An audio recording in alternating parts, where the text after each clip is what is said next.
And at 10, Firebrand. A superpowered enforcer for Justin Hammer, Firebrand is a former activist who turned to violence after believing peaceful protest produced no results. Which sounds awfully familiar now thanks to the Flag Smasher's introduction, Falcon and the Winter Soldier. First appearing in Iron Man Volume 1 number 27 from 1970, Gary Gilbert was born in Detroit, Michigan. Gary wore a suit with an armored exoskeleton that gave him superhuman strength and resistance to fire. It also housed flamethrowers, which allowed him to shoot out, fire and thermal blasts from his hands, one mounted on each wrists, and flying jets that gave him the ability to fly, which I'm pretty sure sounds familiar at this point. Except with the Flag Smashers having already been introduced and no Iron Man remaining in the MCU as a counter, Firebrand making an appearance seems a little far-fetched. It's still entirely possible, perhaps this version gets inspired by the Flag Smashers and maybe Peter or someone has to end up dealing with them, but it would be on a much smaller scale since with all the movements, Marvel could be worried about upsetting people, and I don't think that they would handle,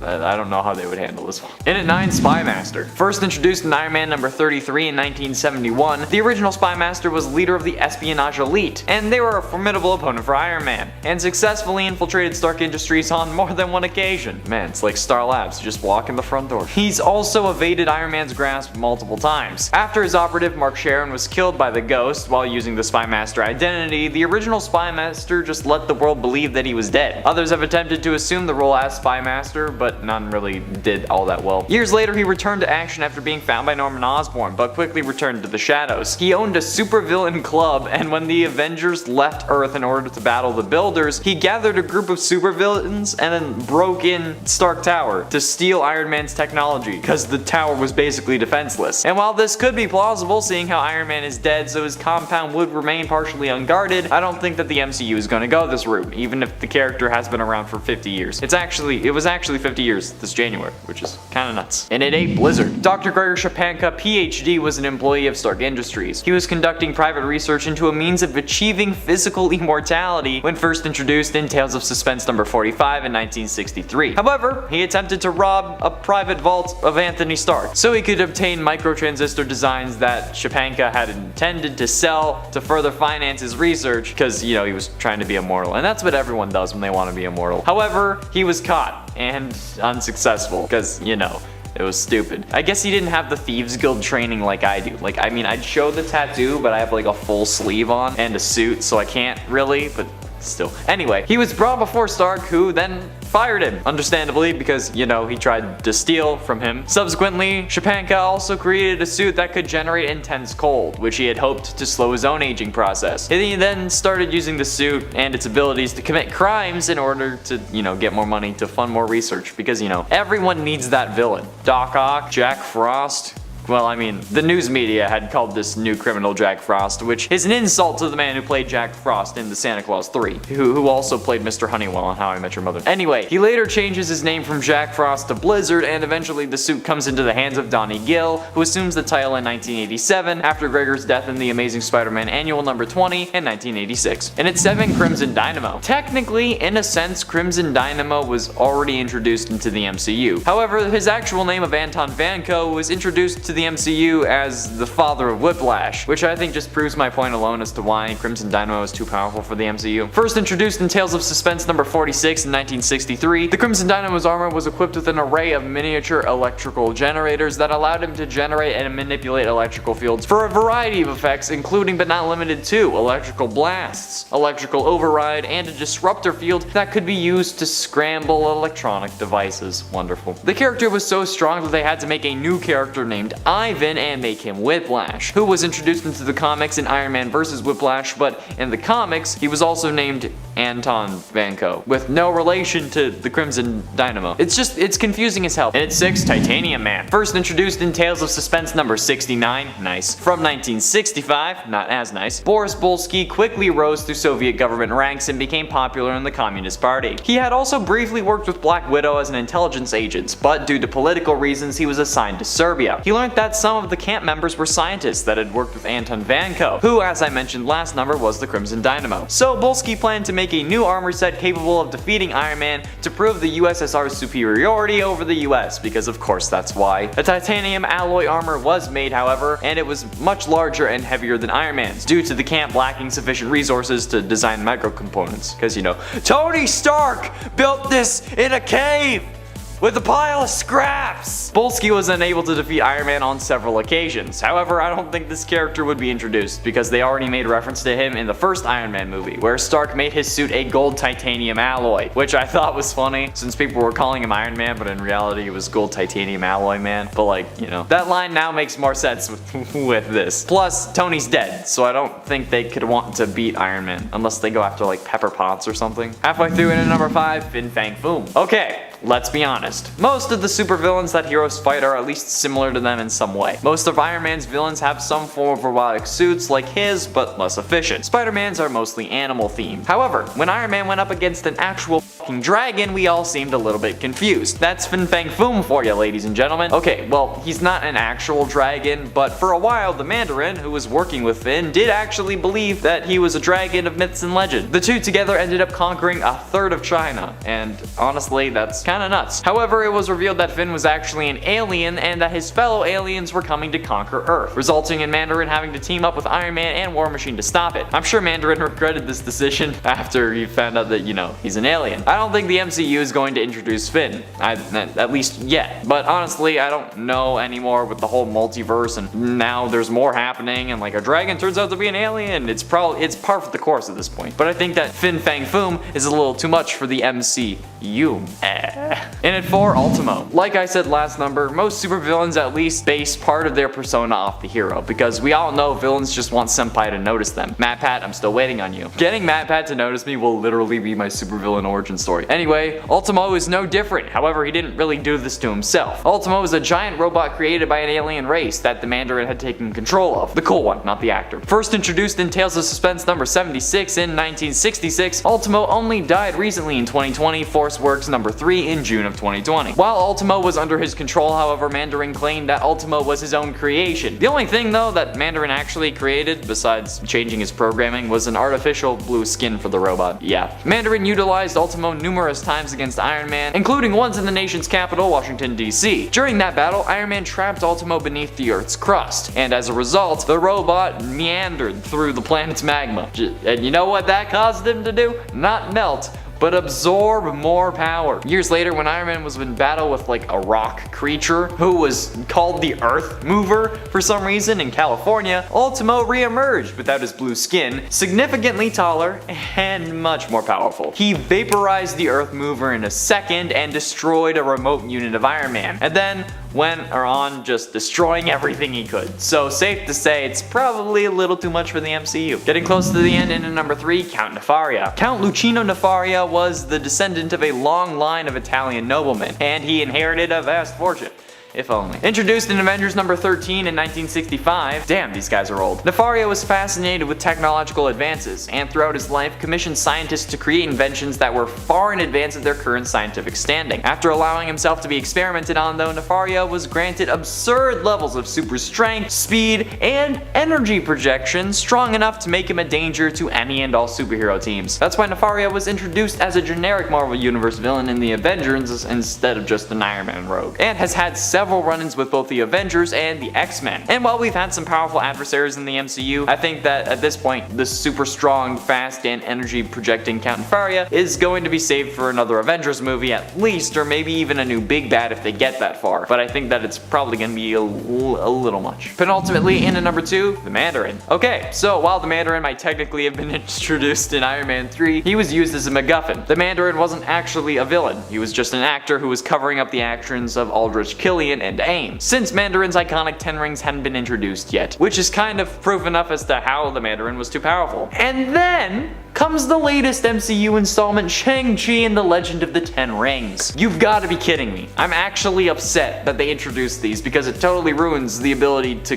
correct the Mandarin. I mean, you can't introduce the correct Mandarin now, unless they end up using the name because they were inspired or something, but at this point it's been so long that it wouldn't really make any sense. The McLuhan power rings grant the Mandarin insane powers, like manipulation of atomic and molecular structures, beams of force, vortex generation, disintegration beams, creating areas of darkness, lighting fires from a distance, mental manipulation, electrical blasts, and intense cold and ice control. How is this not the next big MCU big bad? Because he's too powerful. They literally had to make it Kang because they're like, oh, we're gonna introduce the 10 rings, but oh no. No. Finally, in at number 1, Temujin. Temujin is actually the son of the Mandarin, who ends up inheriting the 10 rings, which already makes him as powerful as his daddy. However, this in combination with his ability to focus chi to give him super strength makes him even more powerful than his father, even nearly killing Iron Man once and for all, which would have been absolutely insane. So it's safe to say that this guy has to be number 1, since he literally has the same powers as the real Mandarin and then some. Hopefully they don't make this guy into an actor or something ridiculous like that. That seems just sad. Number 10, the actor.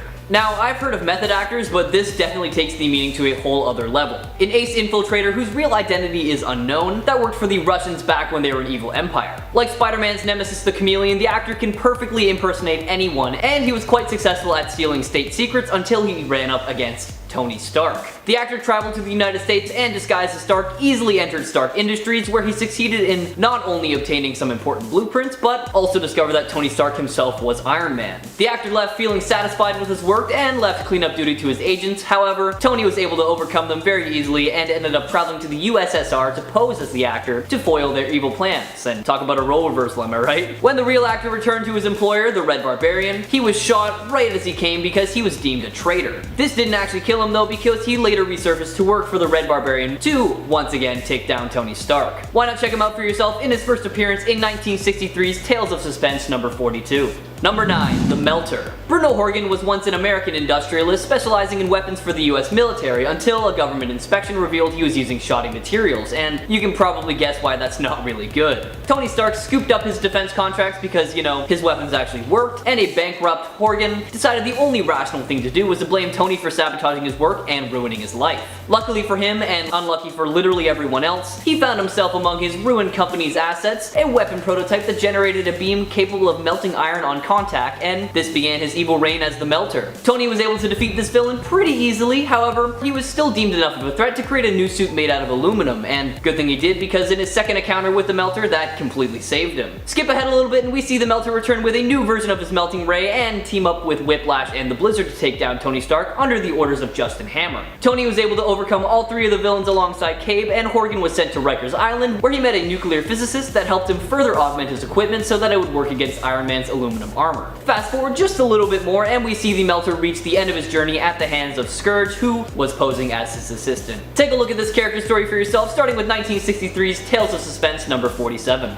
Number 8, Gargantus. Before Iron Man found his groove fighting industrial spies and the occasional world conqueror, he was stuck duking it out with alien robots like Gargantus. Created by an unknown and unnamed alien race that had been scouting the Earth for the past 80,000 years, Gargantus was built in the image of a Neanderthal because that was the only species that the aliens had encountered. It first arrived in the town of Granville and used its hypnotizing eyes to conquer the townspeople, but the aliens' plans were quickly foiled by Iron Man, who was alerted by the invasion because one of the young women trapped by Gargantus didn't show up for their date, and nobody stands up Tony Stark, so he knew something was up. After a little back and forth with the robot, Tony figured out that Gargantus was actually a robot and decided to surround it with powerful magnets that tore it apart completely because, you know, magnets. After the aliens realized that maybe the Earth's defenses are too good, they decide to fly away, and we don't hear about them again until 1999's Captain America, Sentinel of Liberty Volume 1 number 5. Fun fact, Gargantus is technically the first villain Iron Man ever faced, so why not check it out in its first appearance all the way back in 1963's Tales of Suspense number 40, and let me know what you think of this caveman robot in the comments below. Number 7, Termite. I'm sure we all know the classic way that most people gain their powers in comics. You know, an accident happens and instead of dying, they gain abilities.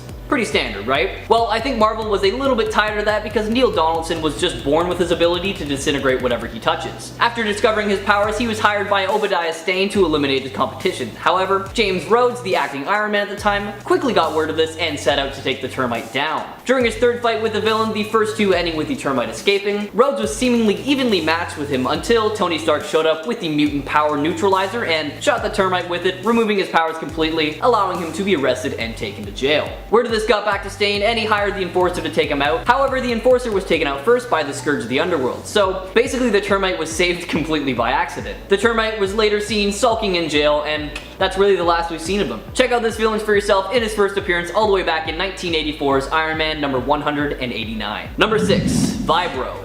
Alton Vibro was your average seismologist until he fell into the San Andreas Fault while testing an experimental machine, and of course he ends up with super vibrating powers because this is the Marvel Universe, and like I said a little bit ago, if you have an accident in the Marvel Universe, then you're probably going to end up with some sick powers. These powers allowed Alton to generate high-level seismic vibrations and fire them from his hands, causing shockwaves, opening chasms, and generating earthquakes. Thinking his employer Frankenfortney was to blame for his accident, he sought revenge on him and thus began his villain career as Vibro. After 2 battles with James Rhodes, the acting Iron Man at the time, Vibro was eventually taken down with the help of Tony Stark in the Mark I Iron Man armor. Vibro hasn't only been a problem for Iron Man though, and he has also gone up against the Falcon, Nomad, S.H.I.E.L.D., the Avengers West Coast, and even Wolverine. We later see him team up with the Mandarin alongside a bunch of other Avengers to once again try and take down the Armored Avenger. Making his first appearance all the way back in 1984's Iron Man number 186, why not give this villain story a read for yourself? Number 5. Doctor Strange. Now, I know what you're thinking, and no, I'm not talking about Stephen Strange, the Sorcerer Supreme and Master of the Mystic Arts. I'm talking about Carlos Strange, who made his first and last appearance all the way back in 1963's Tales of Suspense number 41.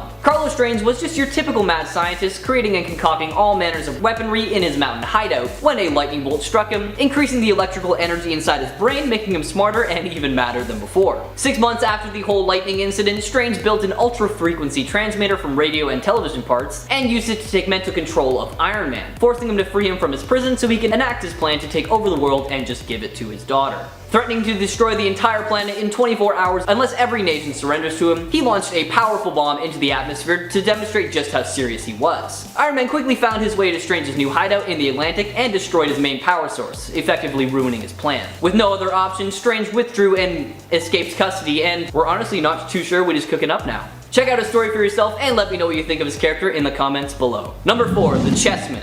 Like so many criminal masterminds out there, Obadiah Stane was a bit too obsessed with the whole chess as a metaphor for controlling lives thing. So much so that he hired assassins who literally dressed themselves as chess pieces, you know, like pawns, bishops, knights, and rooks, with him acting as their king. The knight got a flying robot horse, the rook used a castle full of death traps, and the bishop, well, now that I think about it, he didn't do a whole lot. He was really only able to manipulate his opponent's actions. One by one, the chessmen went up against Iron Man, with none of them actually succeeding in taking him down. However, that didn't seem to be Stane's plan. The string of encounters and events actually led to Tony's addiction to alcohol to worsen, and this allowed him to buy Stark Industries and push Tony out of the Iron Man mantle for a while. Tony eventually got his act together and went up against the chess-themed team once more and emerged victorious, with Stane taking his own life with a repulsor blast. Check out these villainous pawns for yourself, starting with their first appearance in 1982's Iron Man number 163. Number 3. Mr. Doll. Now I know what you're thinking, and no, his first name wasn't Ken, that would just be way too good of a joke. Nathan Dawley was a pretty average dealer in curios and art objects until he came across an extraordinary doll during his time in Africa. He discovered that he could reshape this doll to resemble whomever he wanted, and that he could cause that person to feel immense pain by manipulating the doll's features. He decided the best way to use his new voodoo doll was to coerce rich business people into legally signing over control of their business to him, which worked pretty great for him until he decided to go after Tony Stark. Tony found it tough to fight against this villain because initially he was unable to withstand the pain caused by the doll. So in true Tony Stark fashion, he built a suit just for the occasion. Now able to withstand the power, Tony used a force beam to change the doll's likeness into that of Mr. Doll's, and the immense pain this caused Mr. Doll caused him to pass out, allowing for his capture and arrest. Fast forward a bit and we see Mr. Doll once again, however this time his consciousness is trapped and split between two mannequins, Jake and William, aka the Brothers Grimm. This didn't last for too long though, because he was eventually beaten by Spider-Woman and his consciousness dispersed for good. Take a look at the voodoo doll wielding Mr. Doll for yourself in his first appearance in 1963's Tales of Suspense number 48. Number 2. The Unicorn. Milos Masaryk was a Soviet intelligence agent assigned to security detail at the laboratory of an inventor who was developing advanced weaponry. One of the inventor's projects was a helmet that could discharge destructive energy blasts from something called the Power Horn, and Milos came into possession of this helmet after his inventor hightailed it to the US, thus starting his mission as the Unicorn of avenging the disgrace caused by the inventor's defection. connection. His first encounter with Iron Man really isn't much to write home about since Tony let the villain walk away scot-free. However, several months later, after a not so healthy dose of brainwashing and augmentation, Milos returned to the US with the goal of doing whatever it takes to reverse an unfortunate side effect of his treatment. However, Iron Man was able to thwart his plans once again. The Unicorn teamed up with the Red Ghost, the Mandarin, and even Titanium Man, all of them promising to find a cure for him if he defeated Iron Man. However, obviously none of them were actually going to follow through with that. Flash forward a bit and we see the Unicorn once again make his way to the US to bring down Stark Tower alongside Spymaster and some other baddies. This was a bit of a weird time for Iron Man and the Unicorn because near the end of this arc, the two actually ended up teaming up to take down Captain Atlas. However, after they were done, they went back to being not so friendly with each other. Take a look at this magically named villain for yourself, starting with their first appearance all the way back in 1964's Tales of Suspense number 56. Number 1, the Blood Brothers. Like so many great Marvel heroes before him, there was a brief time when Iron Man was flying around having cosmic adventures with space aliens. When Thanos first appeared in the Iron Man comics, we were introduced to some of his henchmen as well, two of them being the Blood Brothers, Guri and Rahas Blood. The alien siblings acted as Thanos' guardians of his Earth base. However, they were easily defeated by the Thing and Iron Man, and this just disgusted Thanos to the core, so he sent them away for a while to an unknown location. Years later, they made it back to Earth to try and get revenge on Iron Man, but they were defeated once again and ended up locked in Rikers Island.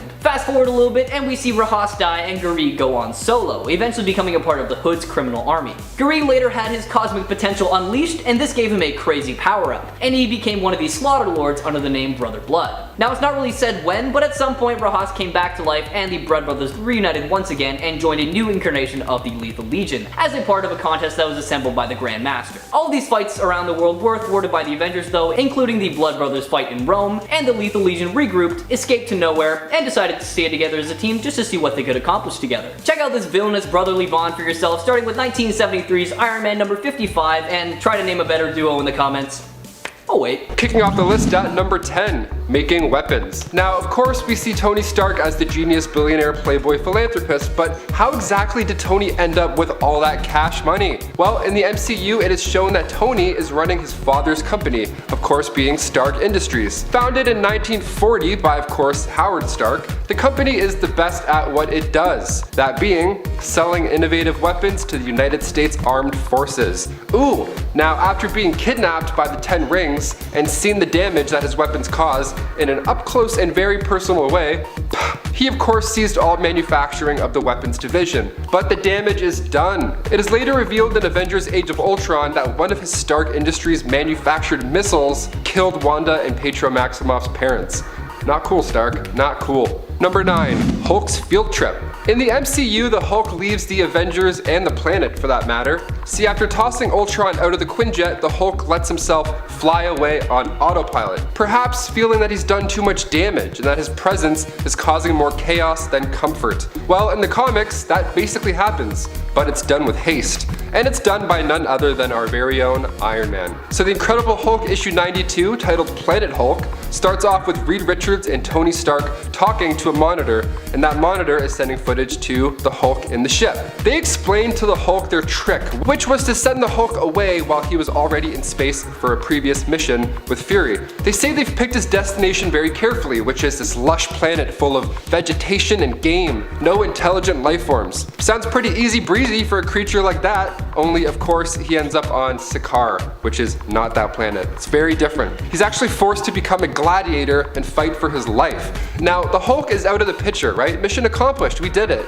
Pew, gone, get that guy out of here. Wrong. Sakaar ends up being destroyed, and the Hulk, well, he's got some names to scratch off his get even list. So he heads back to Earth to find the Illuminati and seek revenge, including on Tony Stark. Number 8, he faked his own death. Iron Man issue 284 has quite an interesting cover. It shows Tony Stark wearing a suit, but like a boring kind of suit, in a casket. Ooh. And the text at the bottom of the page reads, "The death of Anthony Stark." It shows all these superheroes mourning the loss of their friend and fellow Avenger.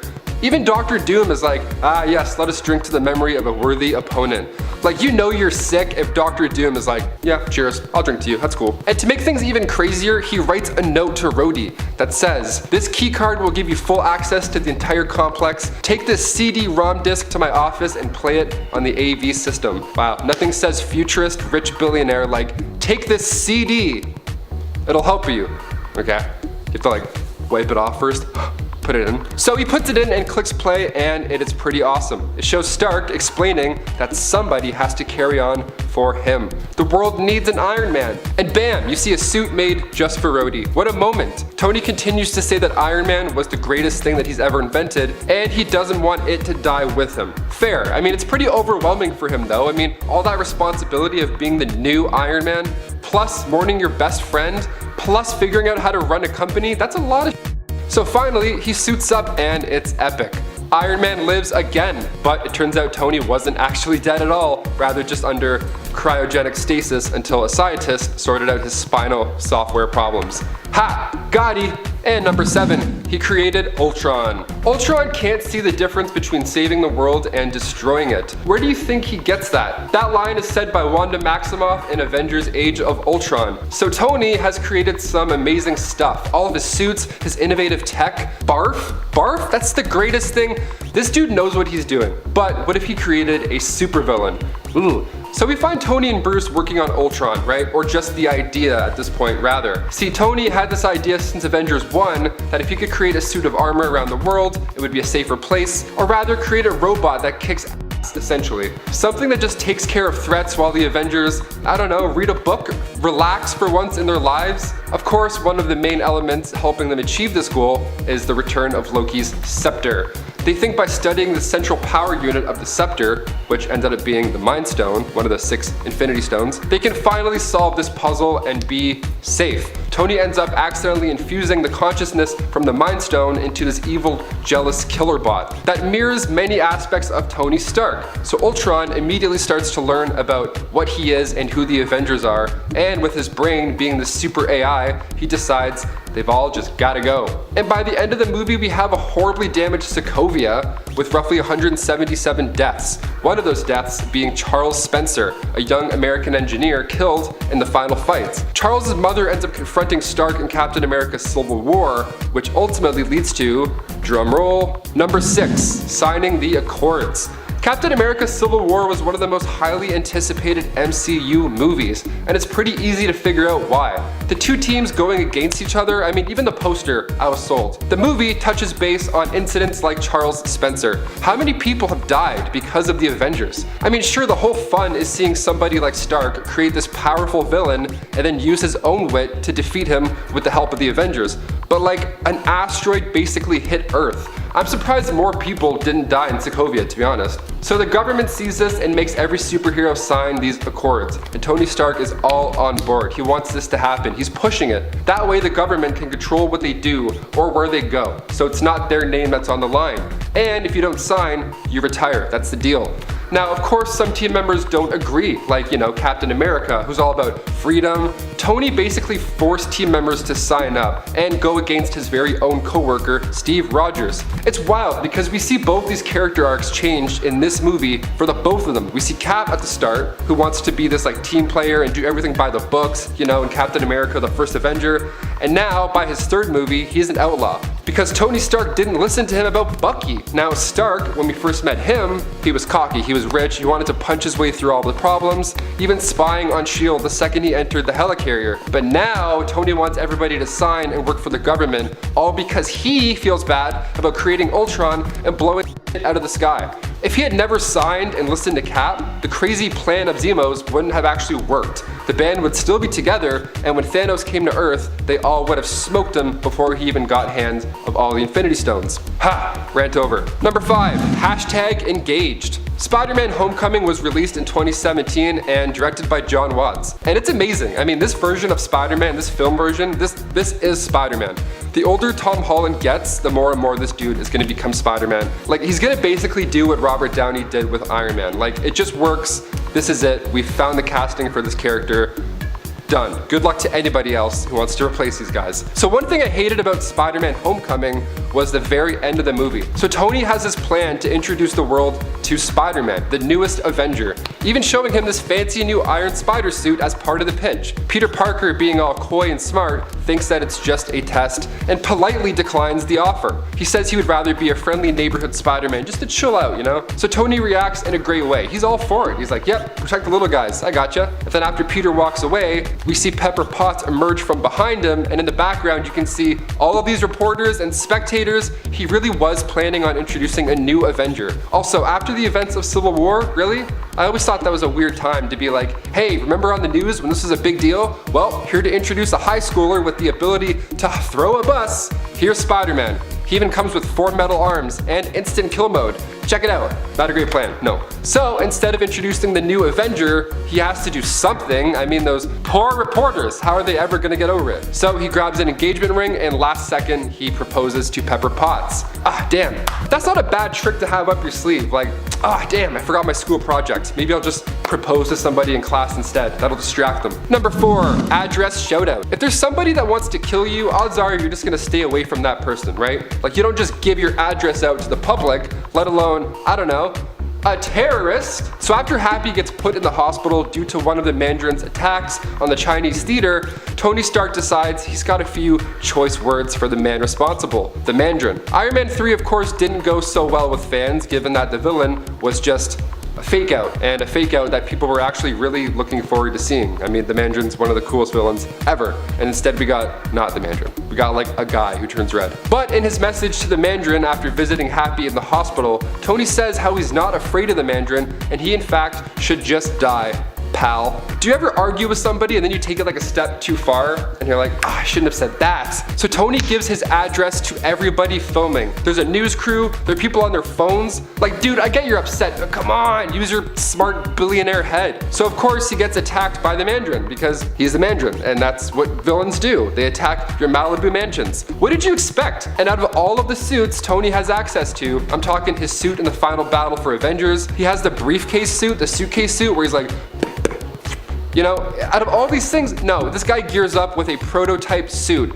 And of course he gets wrecked. That attack sets up the entire film. Could have easily been avoided if you just didn't give your address out on the news. Silly man. And number 3, Superior Iron Man. So we go now to issue 1 of Superior Iron Man. The issue itself starts off mirroring the tech in Iron Man 3 in a way. Tony can control his suit and fight inside of it, but he's not actually in the suit. He's actually laying in a pool, sipping on margaritas. So his new Extremis armor was fascinating. So much so that Tony released it as like the smartphone app. Now this app allowed people to change their bodies using this virus, becoming however they wanted. And it was great, but then Tony does the ultimate power move and says that the app was actually just a free trial, and in order to continue using it, you have to pay 100 smackaroos a day. Honestly, that's not a bad deal. I would pay that to become Iron Man, definitely. I'd be broke. You know what I would do? I would actually pay for the app, and then use the suit to rob banks, and then use that money to pay for the app. I'm a villain. I guess I just realized I'm definitely a villain. Just said it out loud, there we go.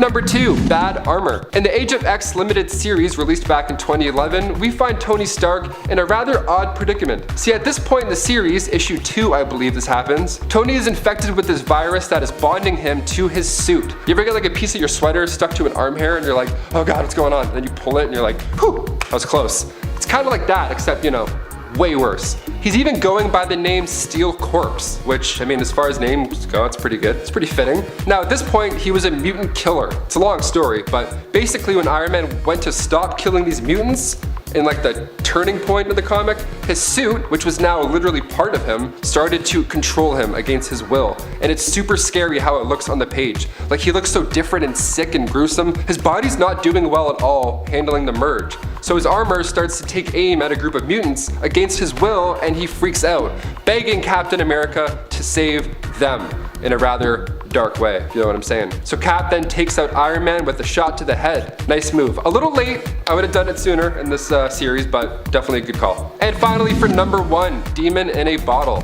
So the classic storyline that was actually the center of attention for Iron Man 2 back in 2010. So in this movie we find Tony Stark, and at this point the arc reactor in his chest was powered with a palladium core. So time plus usage of the Iron Man suit equals poison. Not great. So we see Tony's life being ran down to the ground. We see his mental health start to decline, and at Tony's party he's hammered, he's peeing in his suit, and then to see a drunk superhero like Tony Stark acting like that, it wasn't random. This idea didn't come out of nowhere. The idea was loosely based on the Demon in a Bottle storyline from the comics. See, this character arc begins with Iron Man issue 120.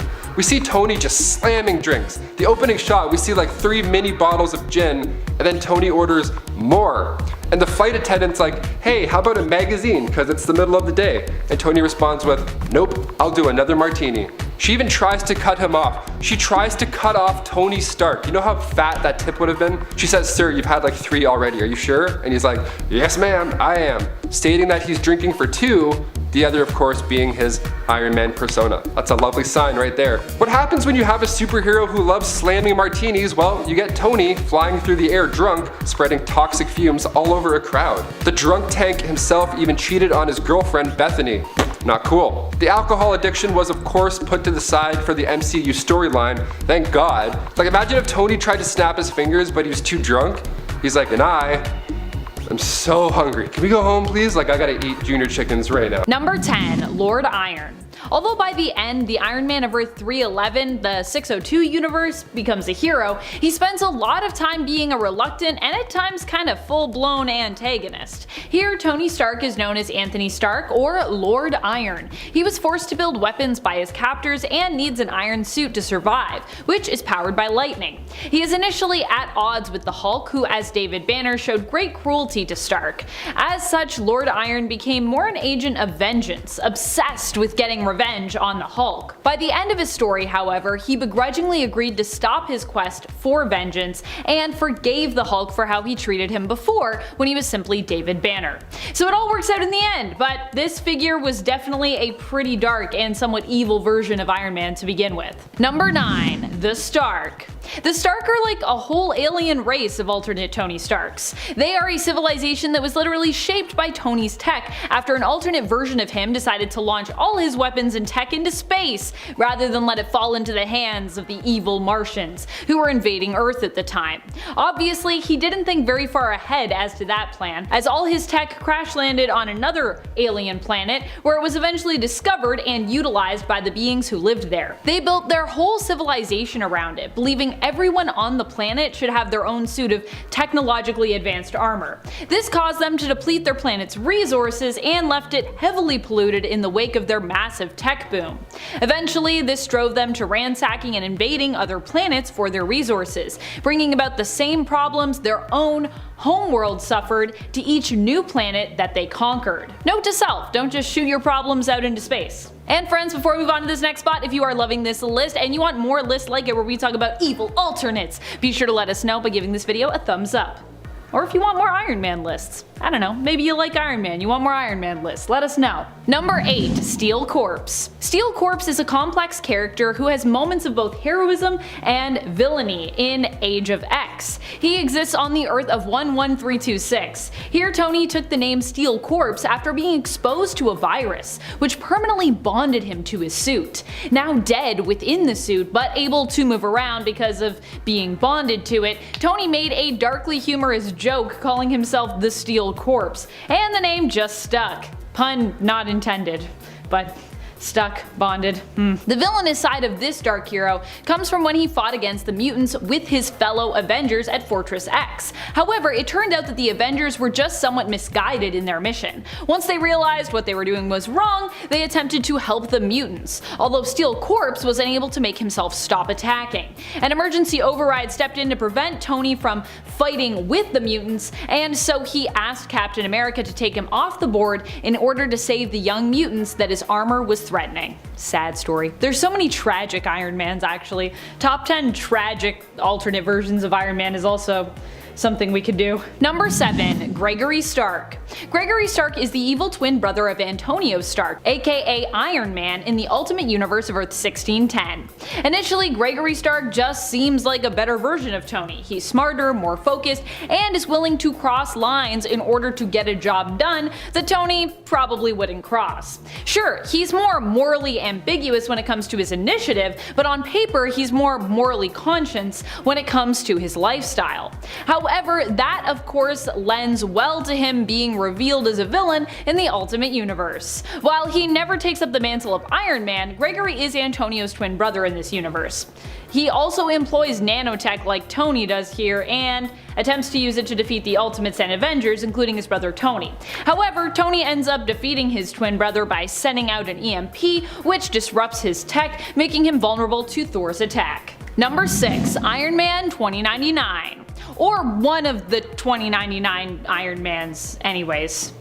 This version that we're talking about here hails from the animated series Iron Man Armored Adventures. He appeared in Season 2 in the episode titled Iron Man 2099. Here Andros is Iron Man 2099 and he goes to the past in an attempt to destroy Tony Stark. Why? Well, because in his future, Tony Stark, Andros' granddad, was actually responsible for bringing about the end of humanity's reign. He created an AI program built to help humanity called Vortex, but when Vortex got into the computers and escaped to check out the internet, it saw humanity as evil. I mean, if you judge us based on everything that's on the internet, I could definitely see it going that way. There's a lot of messed up stuff on the internet. Andros was the antagonist of the episode, but he thought he was actually saving the world by fighting against Tony and stopping him, when in reality he learned that Vortex was actually kind of created by Tony because of him. Time travel. It's trippy, man.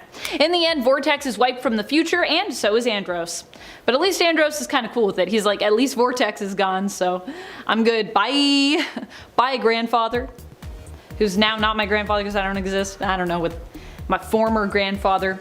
Time travel's weird. Number 5, the First Civil War. Well, you might think of Tony Stark from the First Civil War as main continuity Iron Man. He's also kind of an alternate at this point. While at the time we would consider Iron Man to be part of that main continuity, in modern day the version of Tony we have now had the events and basically the guilt of Civil War I basically wiped from his mind. Okay, let me explain. In part 1 we touched on the events of Axis and Superior Iron Man, which happened after the First Civil War. But before this mind wipe happened, it all went down because Norman Osborn had been given the reins for America's superhero team and operation, creating Hammer. To protect all the secrets that he knew, especially in regards to superheroes' names and their identities, because Civil War I happened, Tony decided to wipe his mind. This had the added bonus of basically erasing the events of Civil War I and his misdeeds from his psyche, meaning that he was no longer really the Tony that we knew from that time. The one who had decided to, you know, round up and imprison heroes who refused to register and ally themselves with him and the government. The one who inadvertently ruined Peter's life by encouraging him to join him and ultimately causing him to publicly unmask, which just ruined a lot of stuff in Spider-Man. Tony also ended up in a coma for a bit as a result of this mind wipe. But you know how comas work in comics, they're pretty much always temporary. And Tony was soon once more up and at 'em after having an earlier backup copy of himself rebooted into his mind, because you know, you can just make backup copies of your mind when you're a genius like Tony Stark. So don't worry, he had a plan for that in case that ever happened to him. Fortunately, it did happen, and so they could use the plan. Thanks, Pepper. Number 4, Arno Stark. Arno Stark is Tony Stark's evil brother. His evil brother from 616. Well, he's not always super evil, but he definitely has some questionable approaches when it comes to being Iron Man. He's like Tony but with more questionable morals, I guess. Arno was actually the natural born son of Howard and Maria Stark. Tony would learn about Arno and also find out that he was actually the adopted son of the couple. Arno first uses the mantle of Iron Man in 2019 in the 2018 series Tony Stark Iron Man in issue number 19. Arno as Iron Man ended up in a fight with Tony during the seeming robot revolution, believing that the only way to solve the issue of humans versus AI was to enslave the human population. It makes sense if you're following Arno through that story. Tony was forced to then stop his brother by trapping him in his virtual armor and placing him in a dreamlike virtual reality where he was seen as a hero. I'm sure that won't end up ending badly for Tony in years to come. Right? It's not like Donald Blake was living in a virtual reality where he was happy and then realized it was fake and then escaped and then tried to kill all the Thors or anything like that. That totally didn't happen, guys. Number 3, Infamous Iron Man. Maybe one of the most evil, but also somehow one of the best at the same time, was Infamous Iron Man. This was when Dr. Doom stepped up to the plate to replace Iron Man after his defeat in Civil War II, which of course left him in a comatose state. So many comas. 2 figures rose up to replace Tony at that time, one being Ironheart, aka Young Genius Riri Williams, and another being Dr. Doom, who became Infamous Iron Man. While Ironheart was more the heroic counterpart of the two, Doom also learned more and more about what becoming a hero entailed through his journey. And while he was ruthless as Iron Man, in the end he did kind of become a hero. However, this is still Dr. Doom we're talking about here, and eventually he left the mantle to return to Latveria and his life of villainous schemes and plots, back to the old status quo. And because this is still Dr. Doom underneath the armor, I think we can count him as an evil alternate. No? Number Number 2. Cancerverse Iron Man. This version of Iron Man was also corrupted, though not by the controversial story arc of the 90s event The Crossing, but instead by the Many Angled Ones. He hails from the reality of Earth 10011. Here Iron Man became corrupted by the Cancerverse after Marvel made a deal with the Many Angled Ones, which would cure him of his cancer. Death no longer existed in this reality, which did not bring about a paradise, but instead a hellish dimension. Iron Man became loyal to Marvel, joining his Revengers team. It was Iron Man who also defeated Hulk in this reality, capturing Quasar, aka Wendell Vaughn, who had come to this reality from Earth 616 and had been attacked by the Hulk, which is why Iron Man had to be like, no Hulk, no, taking Quasar with me. Iron Man would join his fellow Revengers in their attempt to invade Earth 616, but in the end, they would be defeated. Whew. Number 1. Darkhold Iron Man. One of the darkest versions of Iron Man to ever exist at this point in comics, who starts out as an optimistic inventor and quickly becomes overtaken by his own invention, twisted, driven insane till the point when he starts to harm others with the love of his own iron suit, comes from the Darkhold Iron Man comic. Here Iron Man builds his fated suit, but realizes too late that the suit is overzealous with its protection. It doesn't just seek to protect Tony while he's inside the suit, but seeks to protect him always by kinda keeping him inside the suit. The suit heals him from the inside, but removes his skin whenever he takes parts of the suit off. Tony believes the issue is that the suit thinks iron skin is better than human skin, and so it decides to remove it. However, after compulsively putting the whole defective suit on, including the helmet, it begins to dissolve Tony's skin and then his skull as well. He basically becomes fully bonded with and reliant on the suit. Driven insane, he believes everyone should have an iron suit, and attempts to have the whole world basically join him, including Happy, Jarvis, and his love interest and assistant in this story, Pepper Potts. It's really dark. Ah.